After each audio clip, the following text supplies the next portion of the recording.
نحن نقص علیک نبأہم بالحق۔ پچھلے درس میں آپ نے ان آیات کا ترجمہ پڑھ لیا۔ یہاں سے تفصیل قصہ کا بیان ہے کہ ہم ہی بیان کرتے ہیں اوپر تیرے خبر ان کی بالحق۔ حق کے دو معنی میں نے ذکر کیے، ایک معنی تھا ٹھیک ٹھیک درست قصہ۔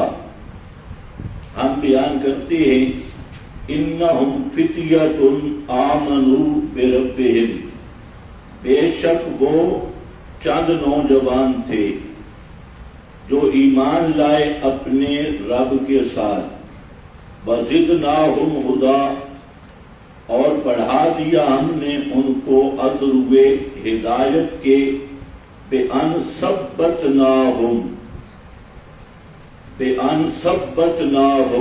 زدناہم ثبتناہم، ہم نے ان کو ثابت قدمی عطا کر دی، استقامت علی الحق عطا کر دی۔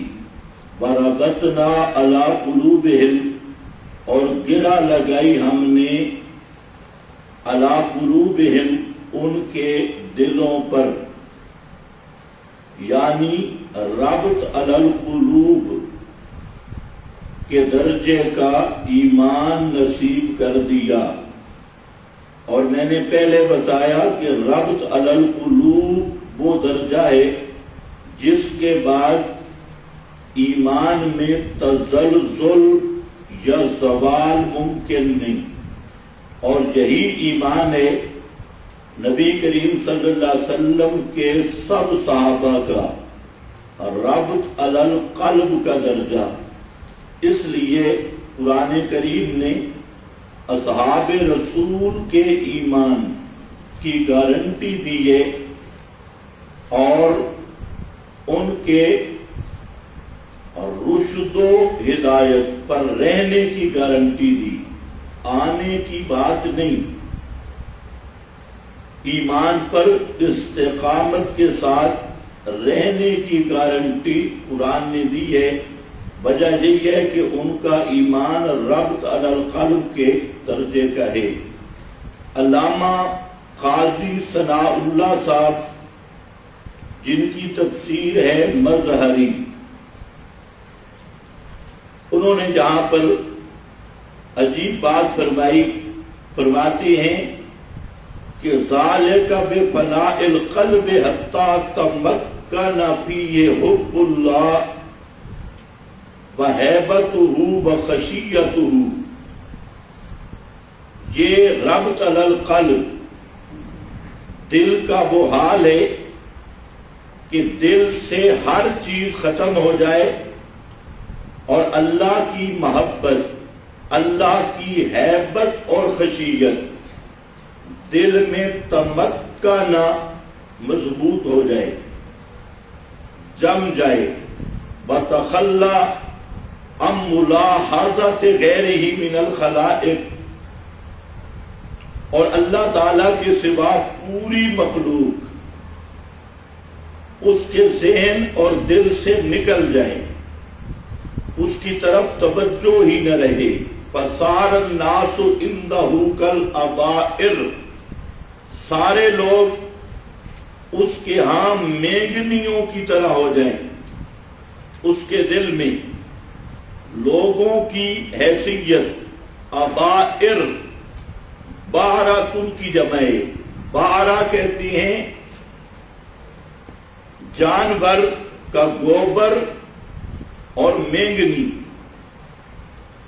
تو ربط علی القلب کا مطلب یہ ہے کہ اللہ تعالی کی محبت، اللہ تعالی کی خشیت اور ہیبت دل میں اس طرح پکی ہو جائے کہ پوری مخلوق کا رعب، ہیبت اور خشیت دل سے نکل جائے۔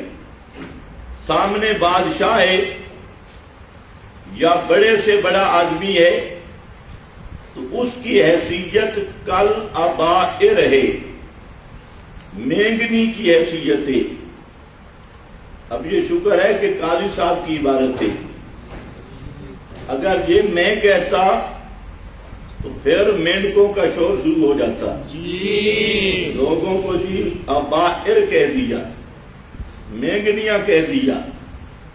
اور جب تک مخلوق کی جھوٹی محبت، ہیبت اور خوف دل سے نہیں نکلتا، اس وقت تک ربط علی القلب کا ایمان نصیب نہیں ہوتا۔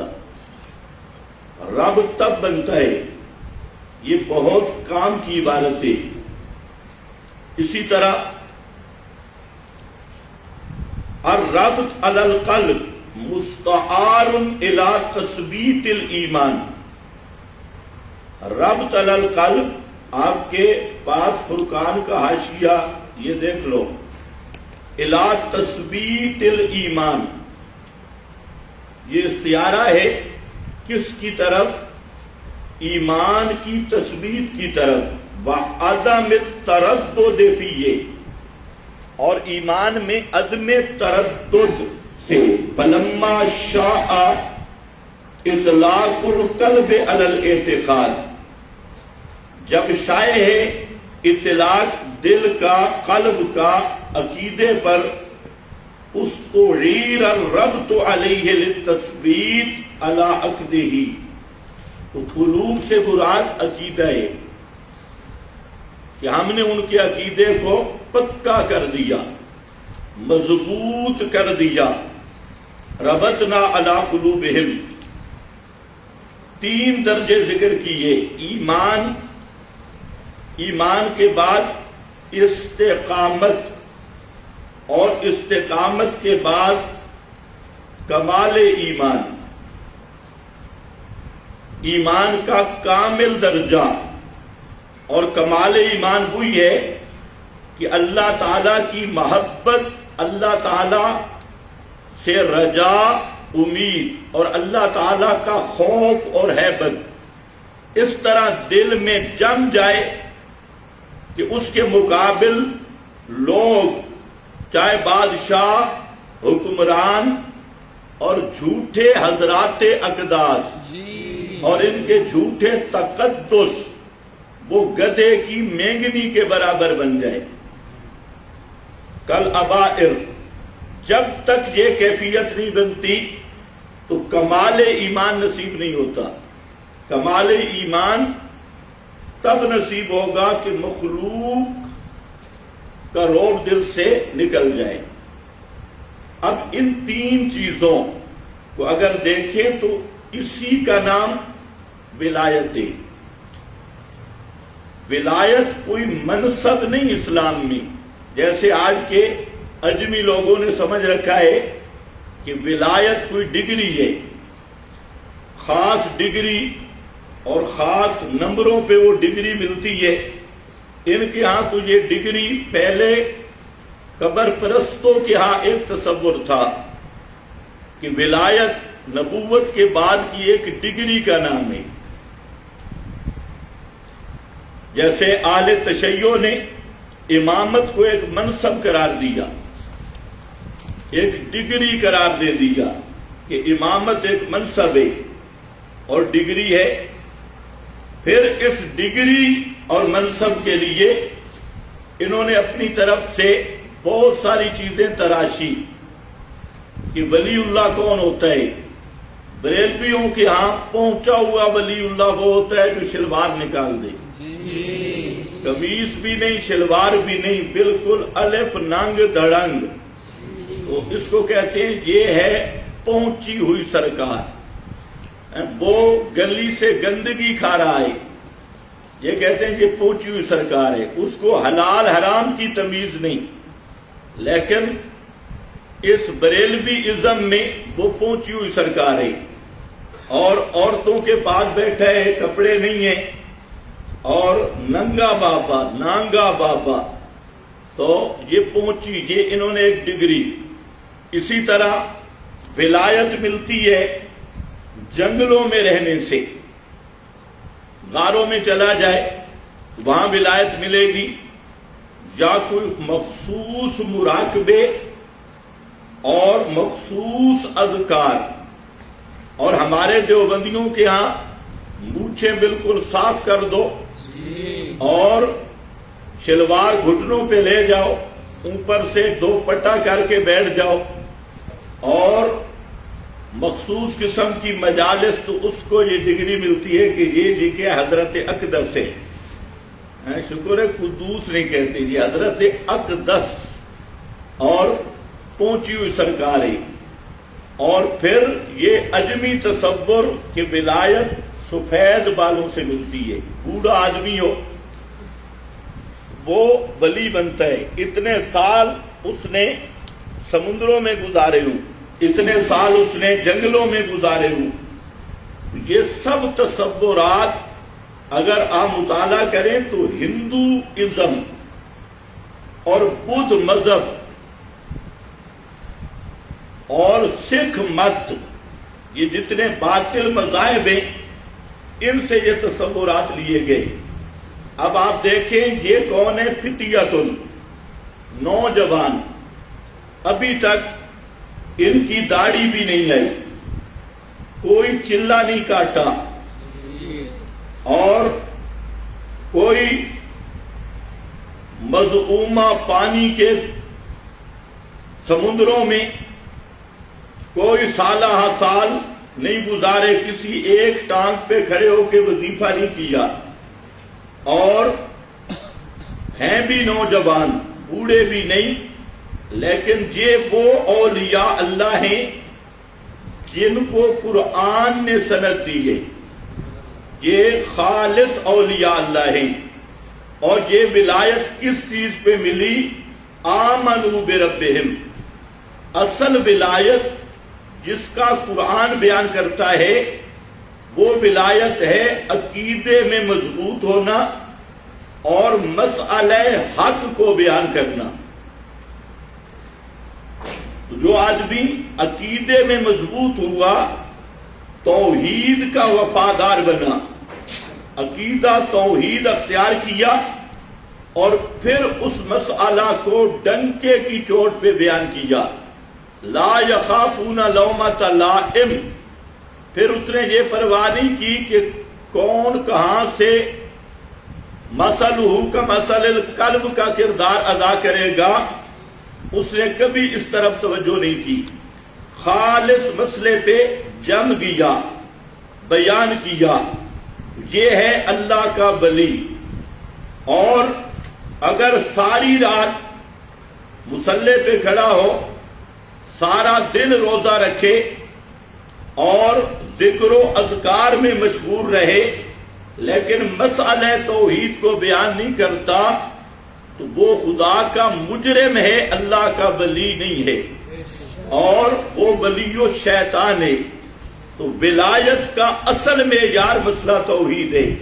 اس لیے یاد رکھو، آج دیوبندیوں میں بھی بڑے جھوٹے کذاب پیر کھڑے ہو گئے، اور اسی رضاخانی طرز پہ جو توحید سے گونگے ہیں، کبھی مسئلہ توحید نہیں بیان کریں گے. اگر کریں گے تو گول مول کر کے مسئلہ توحید، سارے مسئلے بیان کرتے ہیں لیکن مسئلہ توحید کے غدار ہیں، اور مسئلہ توحید کے قریب کبھی نہیں جائیں گے.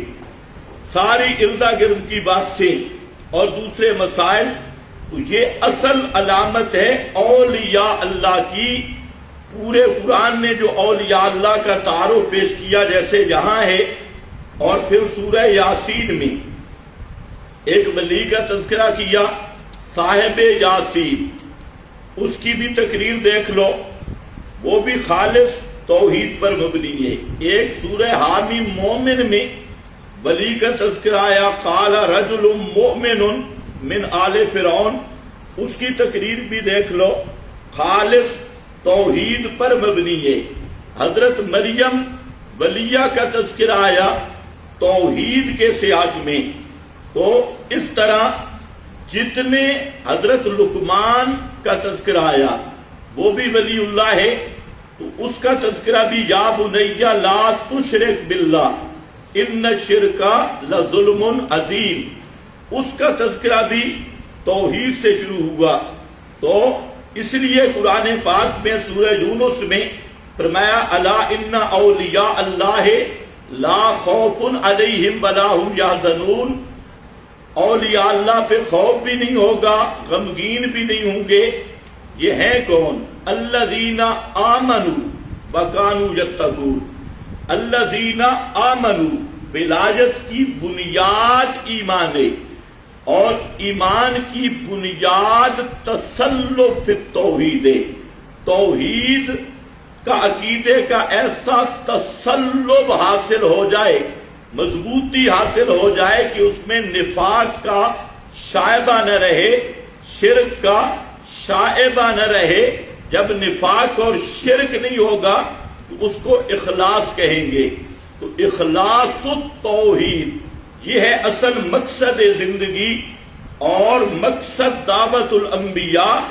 جو توحید میں کھڑا ہو گیا اور کھڑا وہی ہوگا جو توحید اپنا کر اس کو ہر جگہ پہ بیان کرے اور حالات کو نہ دیکھے، لوگوں کے رویوں کو نہ دیکھے، بلکہ ڈپٹی سمجھ کے مسئلہ توحید کو بیان کرے۔ تو یہ ہے اصل ولایت اور اصل اللہ تعالی کی توفیق۔ اس سے بڑا عمل نہ نفلیں، نہ ذکر اذکار، نہ تہجد، نہ کوئی اور بڑا عمل ہو سکتا ہے۔ دعوت الی التوحید یہ سب سے بڑا عمل ہے، اور یہی عمل ہے تمام انبیاء اور صلحاء کا۔ جتنے اولیاء اللہ گزرے سب نے اصحاب کہف کی طرح توحید بیان کی۔ یہ تو بعد میں آگئے مجاور،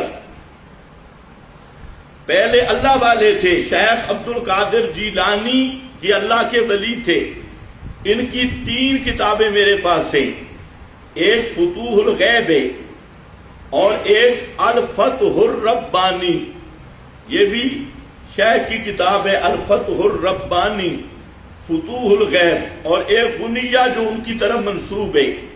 تو شیخ کی ان کتابوں میں خالص بالخصوص فتوح الغیب، الفتح الربانی خالص اللہ تعالیٰ کی توحید پر مبنی ہے اور درس توحید پر ہے۔ تو خلاصہ یہ نکلا کہ ولایت چلے لگانے سے یا چلے کاٹنے سے نہیں ملتی، ولایت دریاؤں، جنگلوں اور پہاڑوں میں رہنے سے نہیں ملتی، ولایت اللہ تعالیٰ کی توحید کی غیرت کرنے سے ملتی ہے۔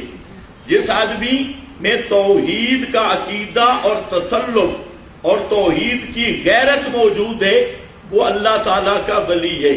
اور اگر توحید کا دعویٰ کر رہا ہے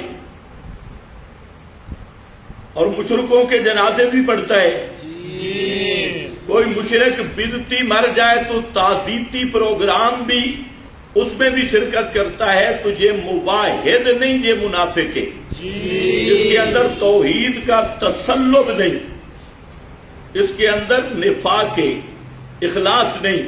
دعوے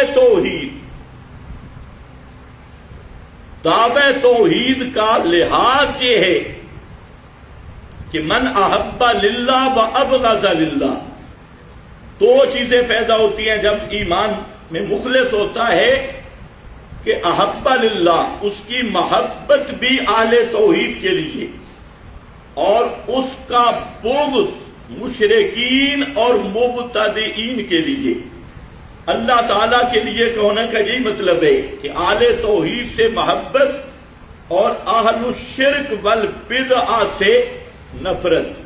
آج یہ چیز ختم ہو رہی ہے، وجہ یہ ہے کہ اخلاص ختم ہو رہا ہے۔ اخلاص التوحید یہ ہے کہ مومنین کے ساتھ محبت اور مشرکین اور مبتدعین کے ساتھ بغض۔ آج بعض لوگ ہیں وہ مبتدعین اور مشرکین کے ساتھ دوستی لگانے پر فخر کرتی ہے، جوڑ، اور اپنوں سے بگاڑنے پر وہ اپنی لیاقت سمجھتے ہیں۔ تو یہ توحید کے ساتھ مذاق ہے۔ اصل بات یہی ہے جو اللہ کے ہاں مقبول چیز ہے وہ اخلاص التوحید ہے، توحید پر مخلص ہو جانا، ایک بات۔ دوسری بات جہاں سے یہ بھی ثابت ہوئی کہ اذ قاموا، بادشاہ نے دھمکیاں دی، ڈرایا دھمکایا، اور بہت ظالم بادشاہ تھا، کئی قسم کے ظلم کرتا۔ اذ قاموا متعلق ہے ربطنا کی، ہم نے ربط لگایا کب؟ جب ڈٹ گئے۔ اذ قاموا، تو قاموا کے دو معنی میں نے ذکر کیے، ایک تو قیام کا متبادر معنی ہے، کھڑے ہونا، جو قعود کے مقابلہ میں، بیٹھنے کے مقابلہ میں۔ دوسرا قاموا ڈٹ جانا، ڈٹ جانا۔ قام فلان الی کذا اذا اعتزم علیہ بغایۃ الجد، جب کمر کس لے اور ڈٹ جائے اور کسی کی پرواہ نہ کرے، بل مراد ہو بے قیامہم انتصابہم لاظہار شعار الدین، علامہ ابو سعود کی عبارت ہے، بل مراد بے قیامہم انتصابہم لاظہار شعار الدین۔ قیام سے مراد ہے اقامت توحید کے لیے ڈٹ جانا۔ کیا لفظ میں نے بولا؟ اقامت اونچے بولو، قیامت اقامت توحید، توحید کی اقامت کے لیے ڈٹ جانا۔ اور اقامت توحید کا ابتدا اور تمہید دعوت الی التوحید ہے، اور اس کا اخیر نفاذ توحید ہے، توحید کا اجتماعی رنگ ہے، یہ بھی اقامت التوحید۔ آج لوگ بیان توحید، اول تو 95% لوگ توحید بیان ہی نہیں کرتے، اور جو 5% کر رہے ہیں ان میں بھی اکثر پیسے کے لیے اور فیسوں کے لیے تجارت بنائی، اور وہاں پر فیس مقرر ہوتی ہے مولانا صاحب کی، خطیب صاحب کی، اور وہ فیسیں پیسے لے کر مسئلے میں تلبیس اور کتمان کر کے اور لوگوں کو خوش کرنا مقصود ہوتا ہے۔ تو اصل جو انبیاء اور صالحین کا مشن ہے وہ اقامت التوحید ہے، توحید کا قائم کرنا۔ اور اقامت التوحید خود عقیدہ اخلاص توحید والا، اور اس کو اخلاص کے ساتھ بیان کرنا، لا اسألکم علیہ اجرا، اس کو خالص اللہ کی رضا کے لیے، دعوت بھی خالص اور نیت بھی خالص۔ تو پھر یہ بنیاد بنتی ہے اقامت التوحید کی، جس کا آخری منزل ہے ملک میں توحید کا نظام کا نافذ ہونا، جس کا دوسرا عنوان ہے توحید کا اجتماعی رنگ۔ اور جب تک اقامت توحید پہ کام نہیں ہوتا تو اپنے آپ کو توحید کے عنوان پر دھوکہ دینا ہے، وہ توحید نافع نہیں ہوگی، کیونکہ اس میں اخلاص نہیں۔ نافع توحید وہی ہے جس میں اخلاص ہے۔ انہم فتیۃ آمنوا بربہم، ہاں اذ قاموا، جب ڈٹ گئے، کس کے لیے ڈٹ گئے؟ اقامت التوحید کے لیے، اقامت توحید کے لیے کھڑے ہو گئے، ڈٹ گئے۔ فقالوا مفتخرین المدارک، علامہ نصفی کہتے ہیں، کہا بڑے فخر کے ساتھ، بڑے ناز کے ساتھ، مفتخرین افتخار، فخر کے ساتھ، ناز کے ساتھ، بین یدی ملکہم وقد امرہم بالسجود، بادشاہ نے غیر اللہ کے سجدے کا حکم دیا، یہ کھڑے ہو گئے، ڈٹ گئے۔ فقالوا ربنا، پس کہا انہوں نے، مفتخرین کا کیا معنی ہے؟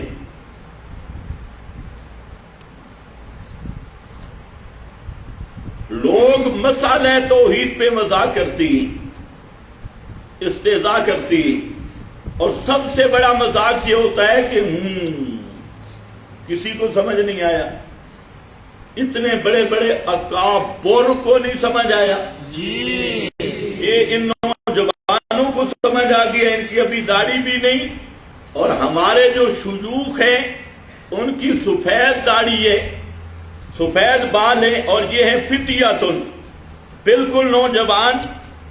ان جوانوں چھوکروں کو سمجھ آ گیا اور ہمارے بوڑھوں کو سمجھ نہیں آیا، یہ ہوتا ہے مذاق۔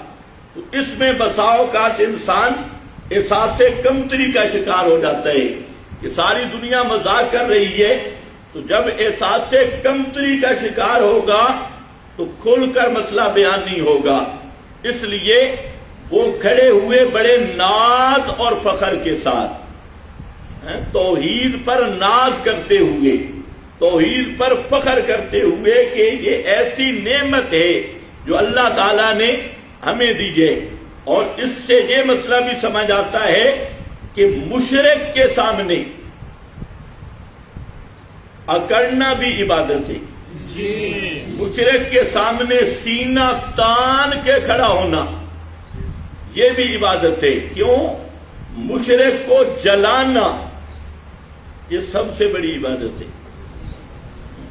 تھوڑی سی تیلی لگا دو، یہ بیچارہ جلے، چاں چاں چاں چاں ہو، کوئی کدھر سے بک بک، کوئی کدھر سے بک بک، یہ ہوتا ہے مشرک کو جلانا۔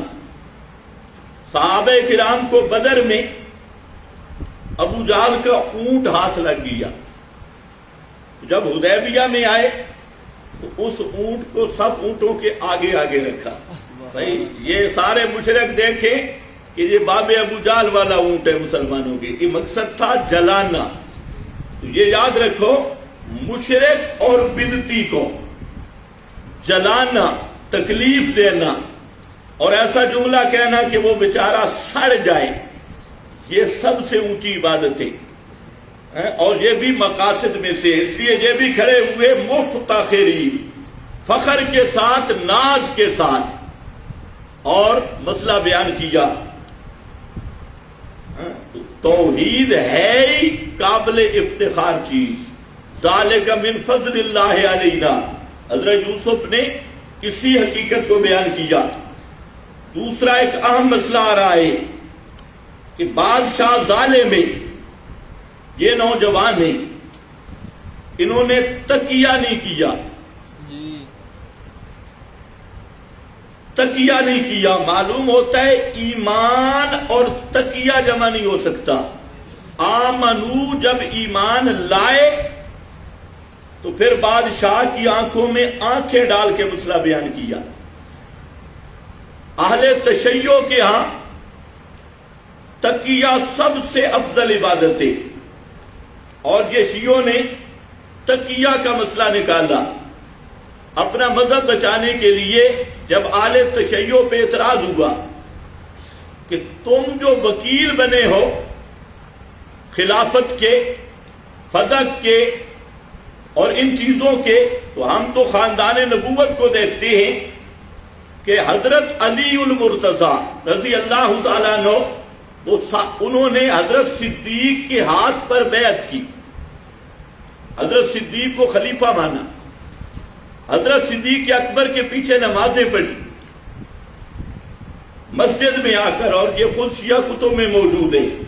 حضرت فاروق اعظم کو خلیفہ مانا، ان کے مشیر رہے۔ حضرت عثمان کے پہرے پر حضرت حسن اور حسین کو مقرر کیا اور حضرت عثمان کے ساتھ رہے۔ اور جتنی کہانیاں تم بیان کرتے ہو، کبھی فتح کے نام پہ جھوٹ، کبھی خلافت کے نام پہ جھوٹ اور بکواس بازی، تو سوال یہ ہے کہ حضرت علی المرتضیٰ، انہوں نے تو تینوں خلفاء کو خلیفہ مانا، ان کے پیچھے نمازیں پڑھی، ان کے ہاتھ پہ بیعت کی، اور ساری زندگی ان کے ساتھ رحماء بینہم کی تصویر بن کے رہے، ان کے معاون اور مشیر بن کے رہے۔ تو یہ مدعی سست، گواہ چست، تو حضرت علی نے تو کبھی پوری زندگی میں مطالبہ نہیں کیا کہ خلافت میرا حق تھا، کبھی زندگی میں مطالبہ نہیں کیا کہ باغ فتح کا ہمارا حق تھا، کبھی زندگی میں جو تم چیزیں کہتے ہو، جیسے تم کہتے ہو جی تراویح پڑھنا حرام ہے، حضرت علی کے زمانہ میں 20 تراویحیں ہوتی رہیں، حضرت علی خود تراویح پڑھتے تھے۔ اسی طرح متع شیعہ کے ہاں سب سے بڑی عبادت ہے، حضرت علی کے دور میں بھی متع پہ پابندی رہی، حرمت کا قانون باقی رہا۔ تو مطلب یہ ہے کہ حضرت علی نے تو اصحاب ثلاثہ کے دین میں کوئی تبدیلی نہیں کی، اسی دین پہ رہے، انہی کی خلافت کو مانا، انہی کی بیعت کی، انہی کے پیچھے نمازیں پڑھی، انہی کو رشتے دیے اور لیے۔ وہ تو سب بھائی بھائی تھے۔ تو آل تشیع کیا، اس کا جواب نہیں، یہ کہتے ہیں تقیہ۔ یہاں انہوں نے ایک نیا مذہب نکالا تقیہ والا کہ یہ حضرت علی نے تقیہ کیا، لیکن پھر جب ہم اہل تشیع سے پوچھتے حضرت علی نے تقیہ کیا تو حضرت حسین نے تقیہ کیوں نہیں کیا؟ تقیہ کی سب سے زیادہ ضرورت تو کربلا میں تھی، 70 آدمی شہید ہو گئے، 72 تن تم کہتے ہو شہید ہو گئے، تو حضرت حسین نے تقیہ کیوں نہیں کیا؟ تو یہاں آ کر سمن بکمن عمجن، تو اپنے ہاتھ سے اپنے مذہب کو قتل کرتی ہیں۔ بہرحال پورا قرآن دیکھ لیں، اللہ تعالیٰ نے یہاں یہی بیان کیا کہ نوجوان تھے اور بادشاہ کے سامنے ڈٹ گئے، ہجرت کا راہ اختیار کیا لیکن تقیہ نہیں کیا، جو واضح اس بات کی دلیل ہے کہ اسلام میں ہجرت ہے، تقیہ نہیں، اور خصوصاً معروف تقیہ اذ قاموا فقالوا ربنا رب السماوات والارض۔ دعوت دیکھو خالص، یہاں ربنا میں 2 قولیں، ایک علامہ آلوسی رحمت اللہ علیہ اور بعض مفسرین کا، وہ فرماتے ہیں کہ ربنا اس جملہ میں توحید ربوبیت کا بیان ہے، اور توحید ربوبیت یہ متفق بین المشرکین والموحدین، اللہ خالق کے، اللہ مالک کے، اللہ رازق کے، اللہ نے آسمان بنایا، زمین بنائی، یہ کیا ہے؟ توحید ربوبیت۔ اور یہ وہ توحید کا درجہ ہے کہ مشرکین اور موحدین اس پہ متفق ہیں، انبیاء اور مخاطبین انبیاء مشرکین وہ اس پر متفق تھے۔ جیسے آپ نے توحید کے 4 مراتب پڑھے ہیں، توحید فی وجوب الوجود، توحید فی الخالقیت، اور توحید فی التصرف، اور تصرف کے 2 درجے، امور اعظام، امور حقیرہ۔ تو 2.5 درجے مشرکین جو توحید کے قائل تھے کہ واجب الوجود صرف اللہ، خالق صرف اللہ، اور لا متصرف فی الامور العظام الا اللہ، یہ 2.5 درجے، اس کو توحید ربوبیت سے تعبیر کیا علامہ آلوسی نے۔ اور لن ندعو، اس سے توحید الوہیت مرادے، وہما امران متغایران وعبدۃ الاوثان لا یقولون بہذا ویقولون بالاول۔ مشرکین وہ توحید پھر ربوبیت کے قائل تھے، لیکن توحید پھر الوہیت کے قائل نہیں تھے، ایک۔ اور دوسرا قول جو اس سے بہتر ہے وہ یہ ہے کہ جہاں ربنا بمعنی الہنا، رب بمعنی الہ، جیسے الستو بربکم قالوا بلا ان الذین قالوا ربنا اللہ ثم استقاموا الہنا اللہ، جہاں پر بھی ہے ربنا ہمارا الہ، ہمارا الہ، اور الہ کے 3 معنی میں نے ذکر کیے تھے۔ ایک الہ کا معنی لائق عبادت، اور عبادت کا کیا معنی؟ کسی ہستی کو مافوق الاسباب سمیع بصیر علیم سمجھ کے اس کی تعظیم کرنا۔ اور دوسرا الہ کا معنی لائق پکار، شور و پکار کے لائق، فریاد رس، حاجت روا، مشکل کشا۔ اور تیسرا مطاع حقیقی، مطاع مطلق، مطاع حقیقی، ربنا رب السماوات والارض، ہمارا الہ اور مشکل کشا، حاجت روا۔ بادشاہ نے پوچھا تم کس کی عبادت کرتی ہو، کس کو پکارتی ہو، یہ نیا دین تم نے کہاں سے لیا؟ انہوں نے کہا سن بادشاہ صاحب، ربنا رب السماوات والارض، ہمارا مشکل کشا، حاجت روا، فریاد رس وہ ہے جو آسمان و زمین کا رب ہے، آسمان و زمین کا متصرف اور مختار ہے۔ لن ندعو من دونہ الہا، ایک ہے عربی میں لا ندعو، ایک ہے لن ندعو، دونوں میں فرق ہے۔ جاءوا بلن لأن النفی بها ابلغ من النفی بغیرها، لا اور لا ناصبہ میں فرق ہے۔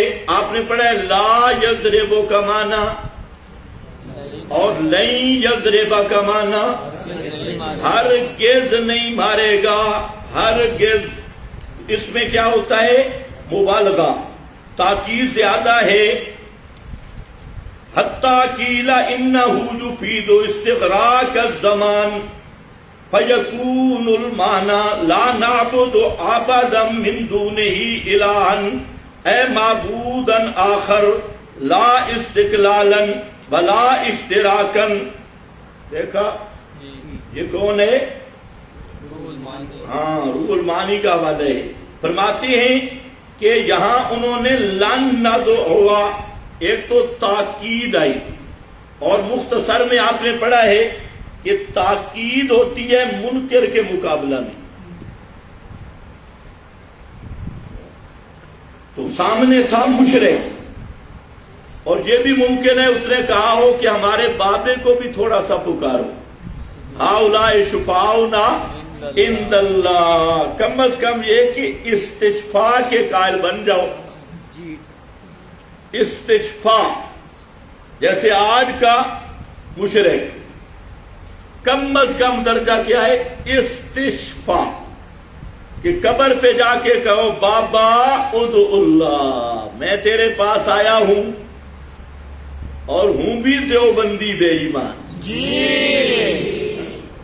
میرا اور تو عقیدہ کوئی نہیں، صرف اتنا ہے ادعو اللہ، تو دعا کر، دعا چا کر بھائی، دعا چا کر کہ میری دکان چل پڑے، یہ ہے استشفاء۔ تو یہی ابو جہل کا عقیدہ تھا، ہؤلاء شفعاؤنا عند اللہ، یہ کر نہیں سکتے لیکن کروا سکتے ہیں۔ ہاں بھائی دیکھو، یہ سارے لڑ کروانے کی قائل ہے، استشفاء۔ ہاں بھائی، لن ندعو من دونہ الہا، ہرگز نہیں پکاریں گے، مرتے مر جائیں گے۔ لن ندعو، دونوں چیزیں، استغراق زمان بھی ہے اور تاکید بھی ہے۔ مرتے مر جائیں گے، ہمارے وجود کے ٹکڑے کر دو، لیکن پھر بھی ہم نہیں پکاریں گے، تقیاتن بھی نہیں پکاریں گے، تقیاتن بھی نہیں پکاریں گے۔ لن ندعو من دونہ الہا، ہرگز نہیں پکاریں گے اس کے سوا کسی کو مشکل کشا سمجھ کر، حاجت روا سمجھ کر، فریاد رس سمجھ کر۔ لقد قلنا اذا شططا. آج کے جو پیر ہیں اس طرح مسئلہ بیان کرتے ہیں؟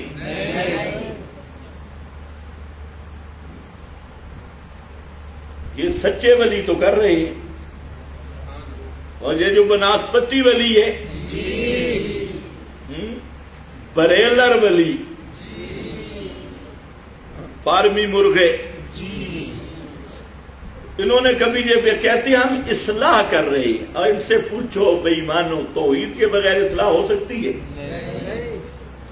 دلوں کی اصلاح توحید سے ہوتی ہے، توحید کے بغیر دل کی اصلاح نہیں. اسی کو تو سلطان باہو جو ولی اللہ ہے اس نے یہ بات کی کہ نفی اس بات دا پانی ملیا، نفی اس بات دا پانی ملیا. وہ کہتا ہے کہ یہ کلمے والا لا الہ الا اللہ، اس میں نفی بھی ہے اس بات بھی، پہلے نفی پھر اس بات.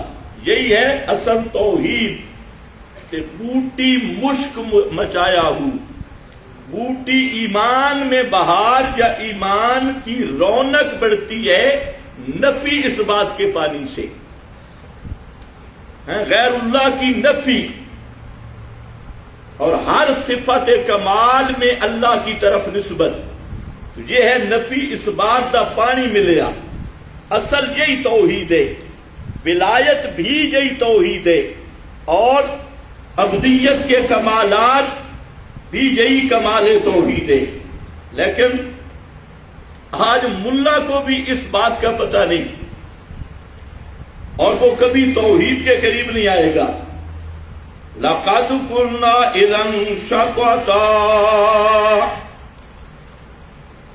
اگر ہم بھی غیر اللہ کو پکاریں، اے لو دعونا من دونہ الہن. یہ عبارت لکھی ہے آپ کے پاس، مفسرین نے جہاں پر اذن پر عبارت لکھی، کیا مطلب؟ لو دعونا من دونہ الہن واللہ لقد قلنا قولا خارجا عن حد العقول مفرطاً فی الظلم. مفرطاً فی الظلم. اگر ہم اللہ کے سوا کسی نبی کو پکاریں، کسی ولی کو پکاریں، کسی فرشتہ کو پکاریں، کسی اور کو اللہ تعالی کے سوا فریاد رس سمجھ کر، ما فوق الاسباب سمیع بصیر سمجھ کر اگر ہم پکاریں تو پھر ہماری حالت کیا ہوگی؟ ہم بھی عقل کے بھی دشمن ہوں گے اور ظلم میں حد سے بڑھنے والے یعنی کافر بن جائیں گے. تو کیا نکلا؟ فتویٰ لگایا کہ نہیں لگایا؟ مطلب ہے جیسے تم کافر ہو، اگر ہم غیر اللہ کو پکاریں گے ہم بھی کافر بن جائیں گے. یہ ابو سعود کا حوالہ ہے. تو اللہ کا ولی پہلے مسئلہ کھول کر بیان کرتا ہے اور پھر کیا لگاتا ہے؟ فتویٰ. فتویٰ نہ لگائے، لیکن فتویٰ وہاں لگاؤ جہاں لگتا ہو. مسائل توحید. آج ایسے لوگ بھی پیدا ہو گئے کہ کسی کو کھانسی بھی آ جائے اس پہ بھی فتویٰ دے مارتے 4.5. فتویٰ کا تعلق ہے عقیدے کے ساتھ. ہاں بھائی، اور جو مسئلہ بیان کرے اور فتویٰ نہ لگائے وہ آدھا یہودی ہے، نصف یہودی ہے. اور جو مسئلہ بھی چھپائے تو وہ کامل یہودی ہے. بچپن بھائی یہ پھر ناراض ہو جاتے ہیں، کہتے ہیں ہم تو پاکستان میں پیدا ہوئے. یہودی تو کہتے ہیں حضرت یعقوب کی اولاد کو، ہم تو وہ نہیں ہیں. تو ہم کہتے ہیں اس میں کوئی شک نہیں، لیکن وصفاً یہ عادت یہود کی ہے. ہاں بھئی، لن ندعو من دونہ الہا لقد قلنا اذا شططا ہؤلاء قومنا. اب ذرا دیکھنا ہے یہ ہے ہماری قوم بدھو قوم. ہاؤلائے منہ دیکھو ان کے، ہاؤلائے قومنا، یہ ہماری بدھو قوم. کوئی گدھا ریڑی کا کوچوان، کوئی کچھ، سارے کے سارے چبل. یہ اب کہیں گے جی یہ ہاؤلائے کے اوپر عبارت ہے. فی اسم الاشارت تحقیر لہم، فی اسم الاشارت تحقیر لہم. یہ بھی آپ نے مختصر المعانی میں پڑھا ہے کہ اس میں اشارہ کبھی لایا جاتا ہے بےزتی کرنے کے لیے. ایک اور بےزتی کس میں ہے؟ ہاؤلائے قومنا، اے بدھو پارٹی، اے للڑ پارٹی،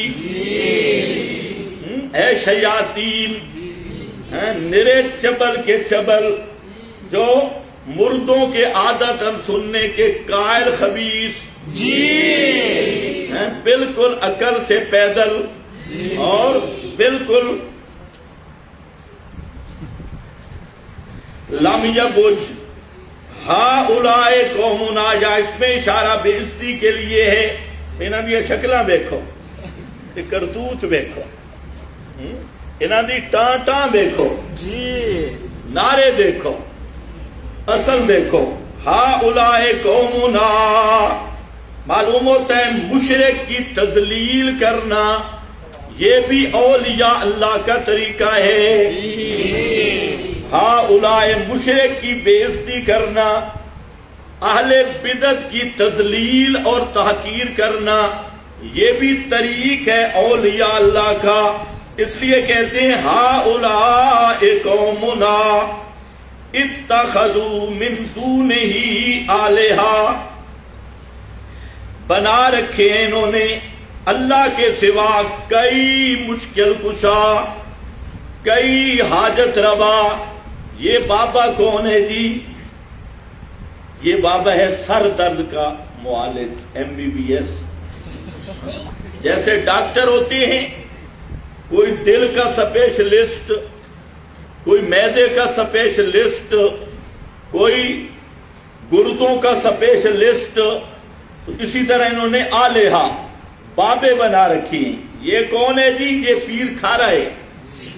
اگر کوئی خارش کا مریض جائے تو بابا شفا دیتا ہے. یہ کون ہے؟ یہ بیٹے دینے والی سرکار ہے. ہم تلا گنگ میں تھے تو وہاں پر ایک قاتلی شاہ تھا، بابے کا نام قاتلی شاہ. اور ہمارے مدرسے کے پیچھے ایک دربار ہے، اس میں جو گائے، بھینس اور بکری وہ گرم نہ ہوتی ہو اور نر کی متلاشی نہ بنتی ہو تو وہ اس کے اردا گرد چکر لگاتے ہیں بکری گائے گرم کرنے کے لیے. تو ایک دفعہ میں نے کہہ دیا تھا کہ یار یہ بابا ہے یا بیل پڑے، یہ تم گائے، یہ تم کہتے ہو تم اولیاء کو نہیں مانتے، اور تم کیا کر رہے ہو گدھے کے بچے، وہاں پر گائے گرم کرنے کے لیے پھیر رہے ہو. تو بڑا شور ہوا تھا. تو یہ ہیں آلہہ. ہر دور میں اسی طرح ہوتا ہے. ہر مرض کے اسپیشلسٹ MBBS دربار. فلانے دربار پہ جاؤ، فلانا نفع، فلانا نفع، فلانا نفع. اتخذوا من دونہ آلہۃ لولا یأتون علیہم بسلطان بین. یہ بڑا بھاری کام ہے. یہ مشرکوں پر ایٹم بم سے زیادہ بھاری ہے. لولا یاتون علیہم، کیوں نہیں لاتے علیہم، علی عبادتہم الجلالین، علیہم ان کی معبودیت پر، ان کی مشکل کشائی، حاجت روائی پر، بسلطان بین، دلیل بین، ایسی دلیل جو قطعی ثبوت بھی ہو اور قطعی دلالت بھی ہو. بسلطان، سلطان کس کو کہتے ہیں؟ قطعی دلیل، بین واضح سند، یعنی ایسی دلیل جو قطعی ثبوت بھی ہو اور قطعی دلالت بھی ہو، حکایتیں نہیں پیش کرنی، فلانے بابا تھا، خواب آ گیا، آواز آئی، روکیا روبیا نہیں، معلوم ہوتا ہے اولیاء اللہ کس دلیل کا مطالبہ کرتے ہیں؟ کس دلیل کا مطالبہ کرتے ہیں؟ قطعی ثبوت۔ جب توحید کے مسائل ہوں، اعتقاد کے، عقیدہ کے مسائل، تو عقائد کے مسائل میں خوابیں نہیں چلتی، حکایت نہیں چلتی اور بابے نہیں چلتے۔ ہمارے بزرگ تھے، ہمارے فلانے تھے، یہ نہیں، عقیدے کا مسئلہ ثابت ہوگا کس دلیل سے؟ جو قطعی ثبوت بھی ہو اور قطعی دلالت بھی۔ سمجھ گئے میری بات؟ قطعی ثبوت، جس کا ثبوت قطعی، قرآن پاک سب قطعی ثبوت ہے اور حدیث متواتر، یہ قطعی ثبوت ہے۔ اور قطعی دلالت کا معنی کہ اس مسئلہ پر اس کی دلالت واضح اور کھلی ہوئی ہو، ظاہر ہو۔ تو دو باتیں آئیں، دلیل کا مطالبہ کرنا، یہ بھی اولیاء اللہ کا طریق ہے۔ یہ تو کہتے ہیں نہیں بس بزرگوں نے منع کیا، بس چھوڑو۔ اور پھر دوسرا یہ کہ دلیل بھی کون سی کا مطالبہ کرنا ہے؟ عقائد کے باب میں کس دلیل کا مطالبہ کرنا ہے؟ قطعی ثبوت، قطعی دلالت۔ اب یہ قرآن کس کی بات بیان کا ہے؟ اصحاب الکہف، جن کی ولایت مسلم ہے۔ ذرا سورت احقاف نکالیں شروع سے، 26واں پارہ۔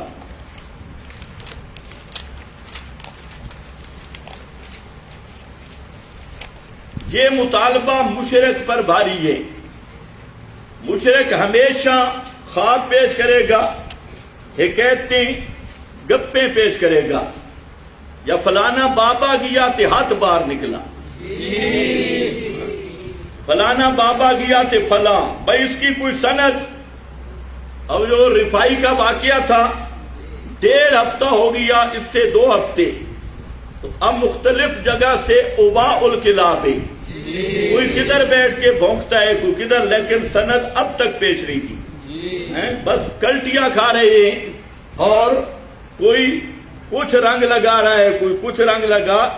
اتنا پتا چلا کہ یہ واقعہ ان کے لیے باعث بواسیر بن گیا، سب بیچارے تکلیف میں ہی، تو سند نہیں لائی۔ تو یہ جو مطالبہ ہوتا ہے مشرک سے، ہاتو برہانکم، او مشرکا، بک بک کرنے کی ضرورت نہیں، دلیل لا، اور دلیل بھی کیا ہو؟ برہان ہو۔ برہان بھی کہتے ہیں قطعی ثبوت، قطعی دلالت، دلیل لا اور قطعی دلیل لا، ہمت کر۔ اب یہاں دیکھو،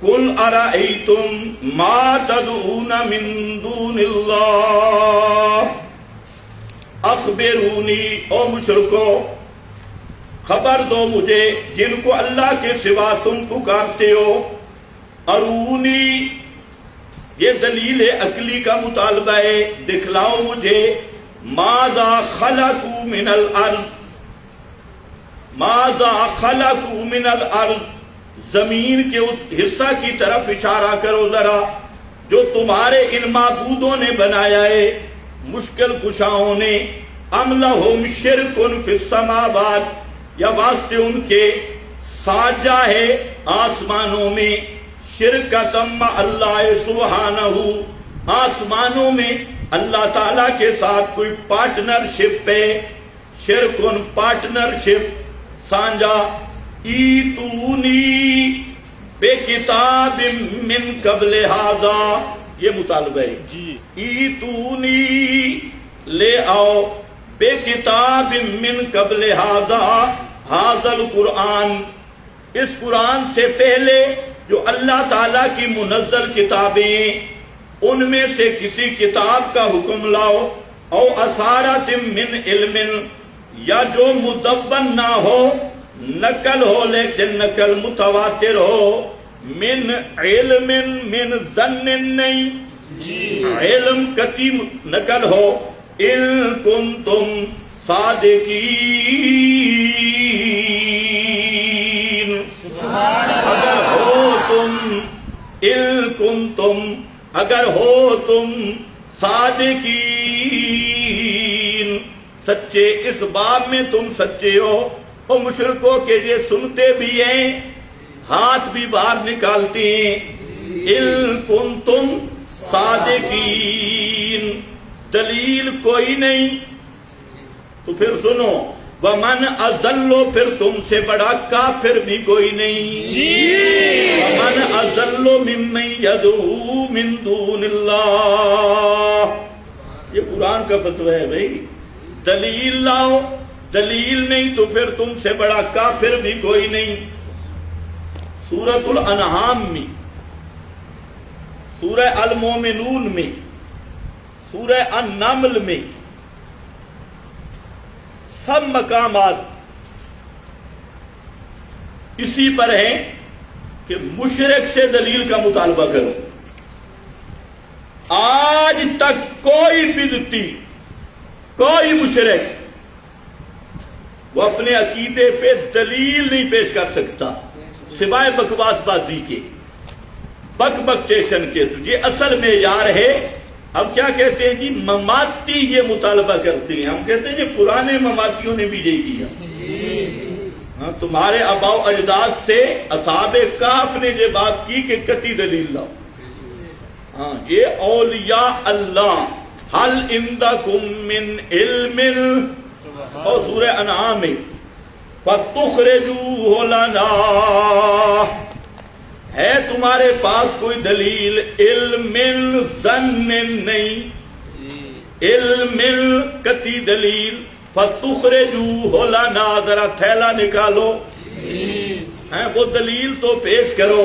اب یہ بے ایمان کیا کہتے ہیں، الانبیاء احیاء فی قبورہم، یہ متواتر ہے، اور بے ایمان نہ تواتر کی تعریف کر کے ذرا منطبق تو کرو، تواتر کہتے کس کو ہے، تواتر کس چیز کا نام ہے؟ ایک مولوی صاحب مجھے کہنے لگا کہ یہ متواتر ہے، میں نے کہا مولوی صاحب اس کا تواتر ثابت کر، کہتے ہیں سیوطی نے کہا ہے۔ یہ علم حدیث کا نیا اصول آیا کہ قال سیوطی، سیوطی جس کو متواتر کہے وہ متواتر ہے۔ تو میں نے کہا مولوی صاحب اس طرح آپ متواتر کی تعریف نے بگاڑی، اہل اصول نے تواتر کی کیا تعریف کی؟ ایک قول، کم از کم 10 صحابہ، 10 تابعین، چلو اسی پہ لائیں، انہوں نے تو 70 72 تک گئے، 100 تک گئے، 10 لائیں صحابہ تابعین اور 10 مصنفین تک، کہتے نہیں میں کہتا ہوں متواتر۔ میں نے کہا اگر تو کہے تیرا بلد الحرام ہونا متواتر ہے، مان لے گا، دعوی کرنا ہے نا۔ یہ ایسی چبل پارٹی ہے اور شٹلیات، نرے جھوٹ۔ بھائی یہاں تو اہل سنت کا ضابطہ ہے کہ بخاری مسلم کی صحیح و سند سارے راوی ثقہ ہوں، متصل سند ہو، اس کی سند متصل ہو اور سب راوی ثقہ ہوں، باب عقائد میں وہ بھی حجت نہیں ہے، دلیل نہیں، کیونکہ عقیدہ ثابت ہوتا ہے سلطان بین سے، سلطان بین، اس پہ حوالے بھی دیکھ لو، بسلطان بین بحجت ظاہرۃ الدلالہ، وہ بھی حجت اور قطعی الدلالت علی مدعاہم فإن الدین لا یؤخذ الا بہ، دین اور عقیدہ قطعی دلیل سے ثابت ہوتا ہے، خوابوں سے عقیدہ ثابت نہیں ہوتا، کاشف سے عقیدہ ثابت نہیں ہوتا، مراقبوں سے عقیدہ ثابت نہیں ہوتا، خیالی تصورات سے عقیدہ ثابت نہیں ہوتا، بزرگوں کے اقوال سے عقیدہ ثابت نہیں ہوتا، اور اخبار آحاد سے عقیدہ ثابت نہیں ہوتا۔ یہ میں کہہ رہا ہوں یا یہ بابا کہہ رہا ہے؟ علامہ آلوسی ہے فَإِنَّ الدِّينَ لَا يُؤْخَذُ إِلَّا بِهِ۔